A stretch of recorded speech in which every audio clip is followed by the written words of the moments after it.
federal proposal currently in the works that would remove long-standing restrictions on the transport of liquefied natural gas by rail car. It's a highly flammable and combustible compound. The push to allow such transport got me thinking, what other chemicals are moved by rail, and what happens if something goes wrong in a populated area? I put those questions to the Chico Fire Department. The approach is an unmistakable sound. Most of us simply see a train. For firefighters trained in hazardous materials, they see what-if scenarios, like this train wreck, a training drill for first responders. And when it comes to train cars, all you may have is the shape of the car as your first indication of what you might be dealing with.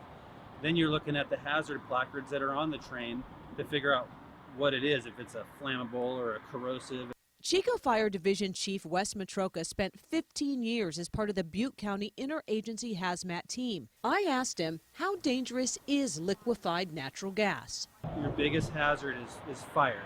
It's a flammable gas that if it gets trapped into something like a building or something where it's going to confine that gas, well, then you have a significant risk of explosion. He says hazmat training means learning to read the unknowns. We have to figure out what the critical factors are. If we're dealing with something that's a toxic material or corrosive, something that's going to harm you if you breathe it in or kill you, our best plan of action may be to shelter in place. And of course, there is protective gear. I'm stepping into what's considered a level A hazmat suit. What will this protect me from? So these suits are specifically for vapor protection. If we have a hazardous materials incident which is involving a vapor, this will keep the person inside safe.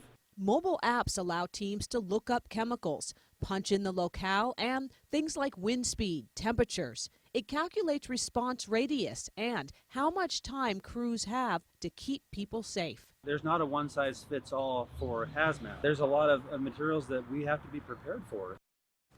And Matroka says the Department of Transportation does mandate rail companies notify first responders when specific types of trains carrying 1 million gallons or more of specific compounds are scheduled to come through an area. There is a link to the full federal proposal regarding LNG on our website at actionnewsnow.com. Look under News tabs, then News Links.